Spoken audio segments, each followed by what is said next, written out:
রিতা রান্নাঘরে আপনাদের সবাইকে জানাই অনেক অনেক স্বাগত। আমি আপনাদের কাছে পটল চিংড়ি রেসিপি নিয়ে এসেছি। আপনারা প্রথম থেকে শেষ পর্যন্ত পুরো ভিডিওটা দেখবেন। এই যে এখানে আমি 200 চিংড়ি মাছ নিয়েছি, আর এই পটল চিংড়ি করে দেখাবো আপনাদের ঘরে। ফুলদি ভাই একে একে কেটে নেবে আর আমি মশলাগুলো বেটে নেব।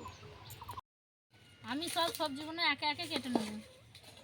রিতা চিংড়ি মাছটা বেছে নেবে।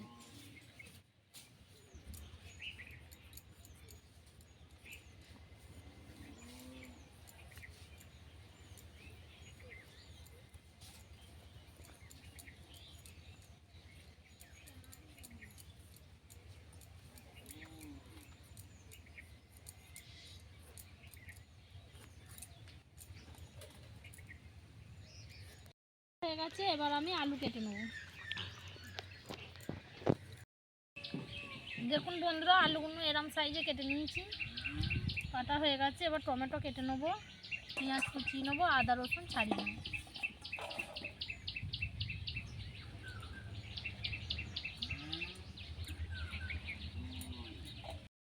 পেঁয়াজ আদা রসুন ছাড়ানো হয়ে গেছে, পেঁয়াজ কাটা হয়ে গেছে। এবার রিতা চিংড়ি মাছগুলো বেছে নেব। মাথা আর লেজ বাদ দিয়ে দেবো।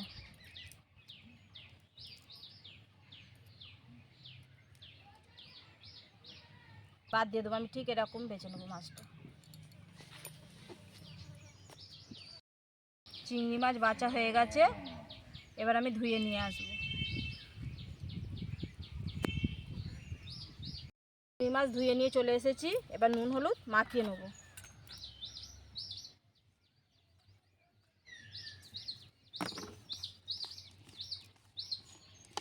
নুন হলুদ মাখানো হয়ে গেছে, এবার আমি মশলাগুলো বেটে নেব। আমি পটল চিংড়ির জন্য মশলা নিয়েছি। পেঁয়াজটা বাঁটবো, পেঁয়াজ বাঁটবো, রসুন বাঁটবো, আদা বাঁটবো, টমেটোটা কাটাই আছে, আর আমি ধনে বাঁটবো, হলুদ গুঁড়ো, কাশ্মীরি লঙ্কা গুঁড়ো, আর এখানে ফোড়নের জন্য নিয়েছি তেজপাতা, এলাচ, লবঙ্গ, দারুচিনি আর গোটা জিরে। আর নামানোর আগে আর এখানে নিয়েছি টক দই, আর নামানোর আগে দেবো গরম মশলা আর ঘি। এবার আমি মশলাগুলো বেটে নেব। আদা রসুন বেটে নেব। আদা রসুন কাঁচা লঙ্কা বাটা হয়ে গেছে, এবার আমি তুলে নেব। এবার বেটে নেব পেঁয়াজ।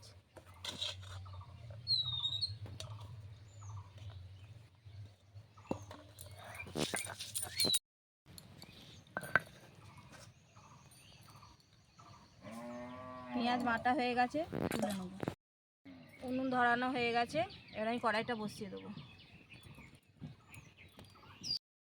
কড়াইয়ে দিয়ে দেবো সর্ষের তেল। তেল গরম হয়ে গেছে, আলুগুলো দিয়ে দেবো।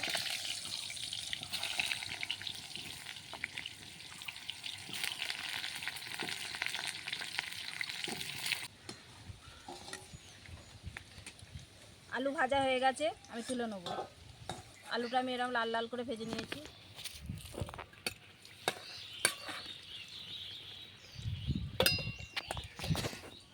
এবার দিয়ে দেবো পটল।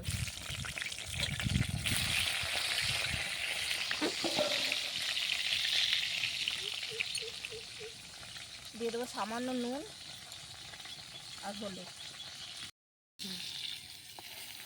পটলটা আমি লাল লাল করে ভেজে নিয়েছি, এবার আমি তুলে নেব। আমি চিংড়ি মাছগুলো ভেজে নেব।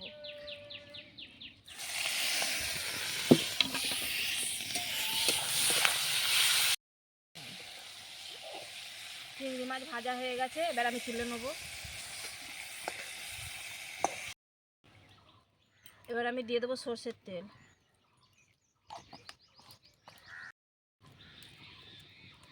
ফোড়নে দেবো দুটো তেজপাতা, এলাচ, লবঙ্গ, দারুচিনি আর গোটা জিরে।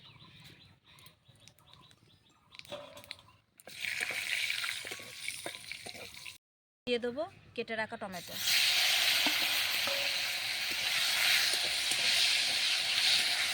টমেটোটা আমি ভালোভাবে ভেজে নেব। টমেটোটা আমার ভালোভাবে ভাজা হয়ে গেছে, এবার আমি দিয়ে দেবো পেঁয়াজ বাটা। পেঁয়াজটা দিয়ে আমি ভালোভাবে কষে নেব। পেঁয়াজটা আমার ভালোভাবে কষানো হয়ে গেছে, পেঁয়াজের কাঁচা গন্ধটা চলে গেছে। এবার আমি দিয়ে দেবো আদা, রসুন ও কাঁচা লঙ্কা বাটা দিয়ে নেড়ে চেড়ে নেবো। আদা, রসুন, কাঁচা লঙ্কার কাঁচা গন্ধটা চলে গেছে।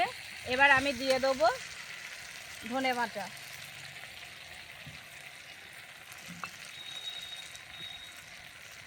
হলুদ গুঁড়ো,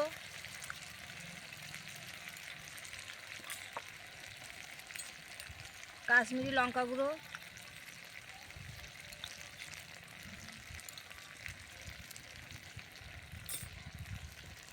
আমি ভালোভাবে মশলাটা কষে নেব। মশলা ভালোভাবে কষানো হয়ে গেছে, মশলা থেকে তেল ছাড়তে শুরু করে দিয়েছে।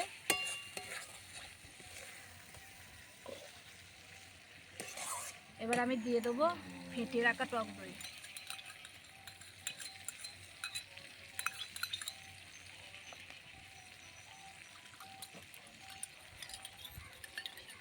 আর দেবো সামান্য একটু জল।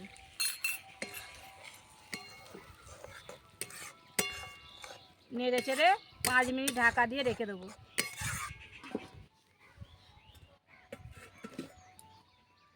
পাঁচ মিনিট হয়ে গেছে, ঢাকা খুলে দেখব। মশলাটা ভালোভাবে কষানো হয়ে গেছে, খুব সুন্দর একটা গন্ধ বেরোচ্ছে। এবার আমি দিয়ে দেবো ভেজে রাখা আলু।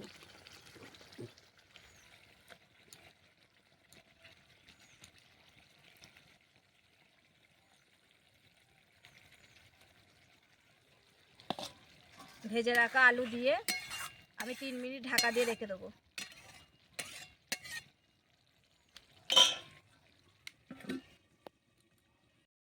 3 মিনিট হয়ে গেছে, এবার আমি ঢাকাটা খুলবো। ঢাকাটা খুলে একটু নেড়ে চেড়ে নেব। এবার আমি দিয়ে দেবো স্বাদ মতো নুন।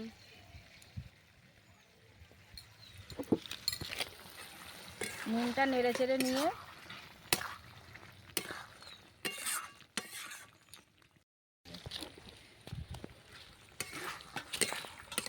এবার নেড়ে চেড়ে আমি দিয়ে দেবো ভেজে রাখা পটল আর চিংড়ি মাছ।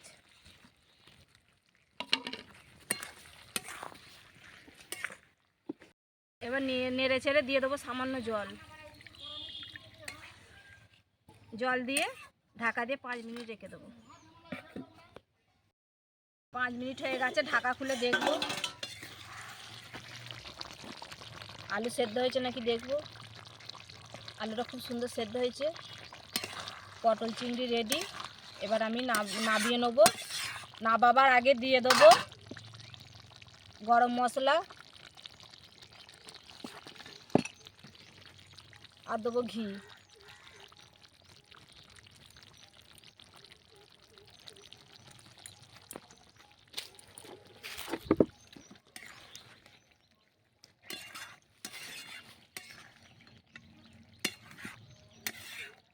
নেড়ে চেড়ে নাবিয়ে দেবো।